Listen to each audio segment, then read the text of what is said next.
Presidential റഫറൻസിൽ ഇതുവരെ കോടതി പറഞ്ഞതൊക്കെ കേരളവും തമിഴ്നാടും അടക്കമുള്ള സംസ്ഥാനങ്ങൾക്ക് അനുകൂലമായ കാര്യങ്ങളാണ്. പി ആർ സുനിൽ, കോടതിയുടെ വിധി പ്രസ്താവം എങ്ങനെ മുന്നോട്ട് പോകുന്നു? എന്തൊക്കെ കാര്യങ്ങളിൽ, എത്ര ചോദ്യങ്ങളിൽ ഇതിനകം മറുപടി വന്നു?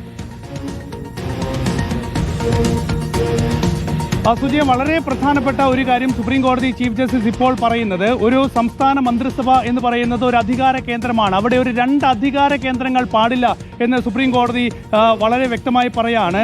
there cannot be two executive power in the state എന്ന് വളരെ വ്യക്തമായി പറയുകയാണ്. അപ്പോൾ നിയമസഭ തന്നെയാണ് ഏറ്റവും പ്രധാനപ്പെട്ട ഒരു അധികാര കേന്ദ്രം എന്നത്.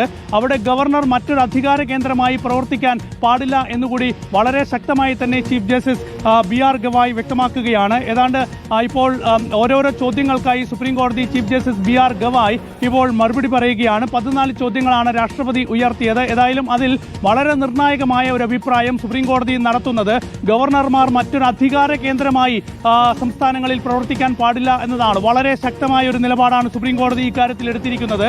അപ്പോൾ ഓരോ പ്രതിപക്ഷ സംസ്ഥാനങ്ങളിലും കേരളം അടക്കമുള്ള സംസ്ഥാനങ്ങളിൽ ഗവർണർമാർ മറ്റൊരു അധികാര കേന്ദ്രമായി പ്രവർത്തിക്കുകയും സംസ്ഥാനങ്ങളെ ദുർബലപ്പെടുത്താൻ ശ്രമിക്കുകയും ചെയ്യുന്ന സാഹചര്യം അംഗീകരിക്കാനാകില്ല എന്ന് നിയമപരമായി ഭരണഘടനാപരമായി സുപ്രീം കോടതി വളരെ വ്യക്തമായി പറയുകയാണ്. അപ്പോൾ ഒരു സംസ്ഥാനം എന്നത്, ആ സംസ്ഥാനത്തിലെ നിയമസഭ എന്നത്, അവിടുത്തെ ഭരണ സംവിധാനം എന്നത് ഒരു അധികാര കേന്ദ്രമാണ്. അതിനപ്പുറത്ത് മറ്റൊരു അധികാര കേന്ദ്രമായി ഗവർണർമാർക്ക് പ്രവർത്തിക്കാനാകില്ല എന്നുകൂടി സുപ്രീം കോടതി ഇപ്പോൾ വളരെ വ്യക്തമായി പറയുകയാണ്. ഏതായാലും ഗവർണർമാരുടെ അധികാരം പരിമിതമാണ് എന്ന് സുപ്രീം കോടതി ചൂണ്ടിക്കാണിക്കുന്നു. ആ പരിമിത അധികാരത്തിൽ നിന്നുകൊണ്ട് ആണ് ഗവർണർമാർ പ്രവർത്തിക്കേണ്ടത്. അതിനപ്പുറത്ത് സർക്കാരുകളെ ദുർബലപ്പെടുത്തുന്ന നടപടികളിലേക്ക്, നീക്കങ്ങളിലേക്ക് ഗവർണർമാർ പോകാൻ പാടില്ല. ഭരണഘടനാപരമായ അവകാശങ്ങൾക്കനുസരിച്ചാണ് ഗവർണർമാർ പ്രവർത്തിക്കേണ്ടത്. അതിനപ്പുറത്ത് ഗവർണർമാർ ഈ ബില്ലുകൾ അനന്തമായി തടഞ്ഞു വെക്കുകയും സർക്കാർ സംവിധാനങ്ങളെ ആകെ ദുർബലപ്പെടുത്തുന്ന നടപടികളിലേക്ക് പോകാൻ പാടില്ല എന്ന് നേരത്തെ പറഞ്ഞ സുപ്രീം കോടതി 2 അംഗ ബെഞ്ചിന്റെ വിധിയെ അതേപോലെ 5 അംഗ ഭരണഘടനാ ബെഞ്ചും ശരിവെക്കുകയാണ്. ഏതായാലും ഇപ്പോൾ ഈ റഫറൻസിന്മേലുള്ള ചോദ്യങ്ങൾക്ക്, ഓരോ ചോദ്യങ്ങൾക്കും ചീഫ് ജസ്റ്റിസ് BR ഗവായ് 5 അംഗ ഭരണഘടനാ ബെഞ്ചിന്റെ വിധി വായിക്കുകയാണ്. സുനിൽ, ഇതിൽ പറയുന്ന ഒരു കാര്യം, ബില്ലുകൾ തടയുന്നതിൽ കോടതിയുടെ പരിശോധനയ്ക്കും പരിമിതിയുണ്ട് എന്നാണ് സുപ്രീം കോടതി ചൂണ്ടിക്കാണിക്കുന്നത്. സുപ്രീം കോടതി അർത്ഥമാക്കുന്നത് എന്താണ്?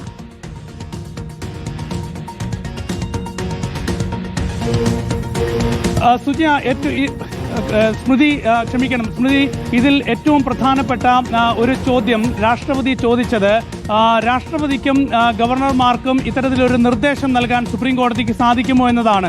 ഏതായാലും വളരെ വ്യക്തമായി തന്നെ സുപ്രീം കോടതി ഇവിടെ ഈ വിഷയത്തിൽ നേരത്തെ 2 അംഗ ഭരണഘടനാ ബെഞ്ച്, 2 അംഗ ബെഞ്ച്, സുപ്രീം കോടതി ബെഞ്ച് എന്താണോ പറഞ്ഞത് അക്കാര്യങ്ങളിലെ വളരെ പ്രസക്തമായ ഭാഗങ്ങൾ ഇപ്പോൾ 5 അംഗ ഭരണഘടനാ ബെഞ്ചും ശരിവെക്കുകയാണ്. ഇതിൽ ഏറ്റവും പ്രധാനപ്പെട്ട കാര്യം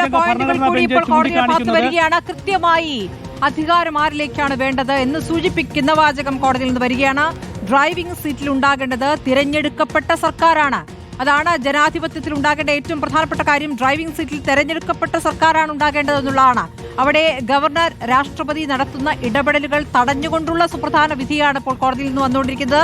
ഡ്രൈവിംഗ് സീറ്റ് എന്നൊരു പ്രയോഗം വന്നിരിക്കുന്നു. ഇപ്പോൾ ഡ്രൈവിംഗ് സീറ്റ് ഉണ്ടാകേണ്ടത് തിരഞ്ഞെടുക്കപ്പെട്ട സർക്കാരാണ്. നിയമസഭയുമായി ആശയവിനിമയം ഗവർണർ നടത്തണം. അതായത് ഗവർണറുടെ തന്നിഷ്ടപ്രകാരം കാര്യങ്ങൾ നടത്താൻ പറ്റില്ല. ഗവർണർമാരെ നിശ്ചയിച്ചുകൊണ്ട് ഭരണമില്ലാത്ത സംസ്ഥാനങ്ങളിൽ ഭരണം നടത്താനുള്ള ശ്രമം, അല്ലെങ്കിൽ അവിടെ തിരഞ്ഞെടുക്കപ്പെട്ട സർക്കാരിനെ മറികടന്നുകൊണ്ട് അധികാരം നടപ്പാക്കാനുള്ള ശ്രമം കേന്ദ്ര സർക്കാർ നടത്തുന്നിടയിലാണ് സുപ്രധാനമായ ചില പരാമർശങ്ങളോടുകൂടിയുള്ള വിധികൾ വരുന്നത്. ഡ്രൈവിംഗ് സീറ്റിലുണ്ടാകേണ്ടത് തിരഞ്ഞെടുക്കപ്പെട്ട സർക്കാരും നിയമസഭയുമായി ആശയവിനിമയം ഗവർണർ നടത്തണമെന്നുള്ളതാണ്. അപ്പോൾ ഗവർണർക്കല്ല അധികാരം, തിരഞ്ഞെടുക്കപ്പെട്ട സർക്കാരിനാണ് എന്ന് സുവ്യക്തമായി പറയുകയല്ലേ സുനിൽ? സ്മൃതി, ഒരുപക്ഷെ ഈ വിധി പ്രസ്താവത്തിലെ ഏറ്റവും സുപ്രധാനമായ ഭാഗം ഇതുതന്നെയാണെന്ന് നമുക്ക് വിലയിരുത്താം. V hold that it is A elected government, the cabinet which should be in driver seat and that there cannot be two executive power in the state. അതായത് ഒരു തെരഞ്ഞെടുക്കപ്പെട്ട ഒരു സർക്കാരാണ് ഭരണ സംവിധാനവുമായി മുന്നോട്ട് പോകേണ്ടത്. ഒരു സംസ്ഥാനത്ത് 2 അധികാര കേന്ദ്രങ്ങൾ പാടില്ല എന്നത്. അപ്പോൾ ഗവർണർ ഒരു അധികാര കേന്ദ്രമായി പ്രവർത്തിക്കാൻ പാടില്ല എന്ന് നിശ്ചയിക്കാനാവില്ല എന്ന് കൂടി സുപ്രീം കോടതി പറഞ്ഞിരിക്കുകയാണ്. സമയപരിധി തള്ളി, അതായത് ഏതെങ്കിലും സമയങ്ങൾ എടുക്കുക, 3 മാസം, 4 മാസം, 6 മാസമൊക്കെ സമയപരിധി നിശ്ചയിക്കാനാവില്ല എന്ന് കൂടി സുപ്രീം കോടതി പറഞ്ഞിരിക്കുകയാണ്. സ്മൃതി, ഏതായാലും അത് വളരെ പ്രധാനപ്പെട്ട കാര്യം തന്നെയാണ്. കാരണം നേരത്തെ സുപ്രീം കോടതി കഴിഞ്ഞ ഏപ്രിൽ മാസത്തിലാണ് രാഷ്ട്രപതിയായാലും ഗവർണർമാരായാലും ബില്ലുകളിന്മേൽ 3 മാസത്തിനകം തീരുമാനമെടുക്കണം എന്ന ഒരു സമയപരിധി നിശ്ചയിച്ചത്. ഈ സമയപരിധിക്കകത്ത് ബില്ലുകളിൽ തീരുമാനമെടുത്തില്ല എങ്കിൽ സംസ്ഥാനങ്ങൾക്ക് കോടതിയെ സമീപിക്കാം എന്നായിരുന്നു നേരത്തെ സുപ്രീം കോടതി പറഞ്ഞത്.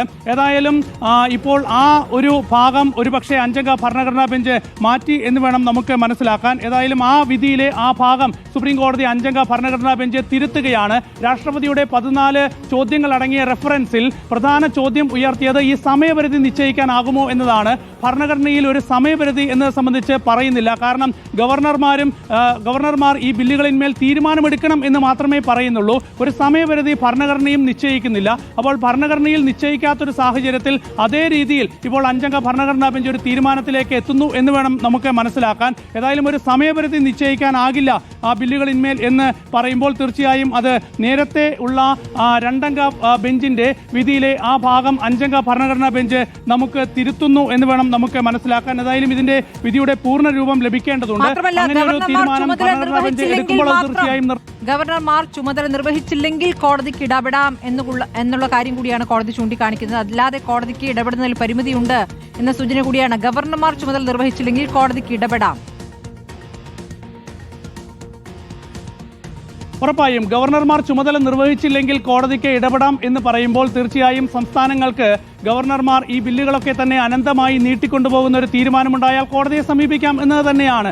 അപ്പോൾ കോടതിയെ സമീപിക്കാൻ സംസ്ഥാനങ്ങൾക്ക് അവസരം നൽകുന്ന ഒരു അഭിപ്രായം തന്നെയാണ് സുപ്രീം കോടതി 5-അംഗ ഭരണഘടനാ ബെഞ്ച് നൽകുന്നത്. നേരത്തെയുള്ള വിധിയിലും അത് വളരെ കൃത്യമായി തന്നെ കോടതി പറഞ്ഞതാണ്. കാരണം ഗവർണർമാർ അവരുടെ ചുമതല നിർവഹിക്കണം. അങ്ങനെ ചുമതല നിർവഹിച്ചില്ല എങ്കിൽ അതിനെ നിയമപരമായി ചോദ്യം ചെയ്യാനുള്ള അവകാശം സംസ്ഥാന സർക്കാരുകൾക്കുണ്ട് എന്ന് നേരത്തെ തന്നെ സുപ്രീം കോടതി പറഞ്ഞിരുന്നു. അതേസമയം ഇതിൽ സ്വമേധയാ കോടതിക്ക് ഇടപെടാനാകില്ല എന്നാണ് സുപ്രീം കോടതി പറഞ്ഞത്. തീർച്ചയായും അത് വളരെ പ്രധാനപ്പെട്ട ഭാഗം തന്നെയാണ്. ഏതായാലും ഇതിൽ സമയപരിധിയുടെ കാര്യത്തിൽ മാത്രമാണ് 5-അംഗ ഭരണഘടനാ ബെഞ്ച് ഒരു വിയോജിപ്പ് അറിയിച്ചിരിക്കുന്നത്, അല്ലെങ്കിൽ അതിന് എതിരെ ഒരു തീരുമാനം പറഞ്ഞിരിക്കുന്നത്. അതല്ലാത്ത നേരത്തെ സുപ്രീം കോടതി പറഞ്ഞിട്ടുള്ള ഈ ഗവർണർമാർ ബില്ലുകൾ കൈകാര്യം ചെയ്യുന്ന കാര്യത്തിൽ പറഞ്ഞിട്ടുള്ള 2-അംഗ ബെഞ്ചിന്റെ ഏപ്രിൽ മാസത്തിലെ വിധിയിലെ വളരെ പ്രധാനപ്പെട്ട ഭാഗങ്ങളെല്ലാം സുപ്രീം കോടതി അംഗീകരിക്കുകയാണ്. കാരണം വളരെ വ്യക്തമായി തന്നെയാണ് സുപ്രീം കോടതി ഇപ്പോൾ പറയുന്നത്. ഒന്ന്, ഗവർണർമാർക്ക് ഈ ബില്ലുകളിന്മേൽ അനന്തമായി തീരുമാനമെടുക്കാതെ നീട്ടിക്കൊണ്ടുപോകാനാകില്ല എന്ന് നേരത്തെ പറഞ്ഞത് സുപ്രീം കോടതി 5-അംഗ ഭരണഘടനാ ബെഞ്ചും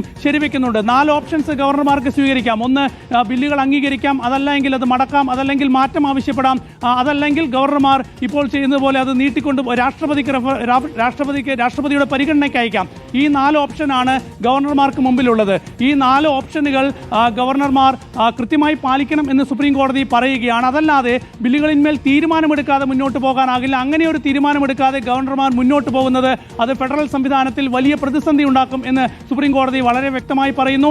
രണ്ടാമത്തെ കാര്യം സുപ്രീം കോടതി കൃത്യമായി ചൂണ്ടിക്കാണിച്ചത് ഒരു സംസ്ഥാനത്ത് ഒരു നിയമ സംവിധാനം നിലനിൽക്കുന്ന തെരഞ്ഞെടുക്കപ്പെട്ട ഒരു സർക്കാരിൽ അവിടെ ഒരു 2 ഭരണ സംവിധാനങ്ങൾ ഉണ്ടാകാൻ പാടില്ല എന്നതാണ്.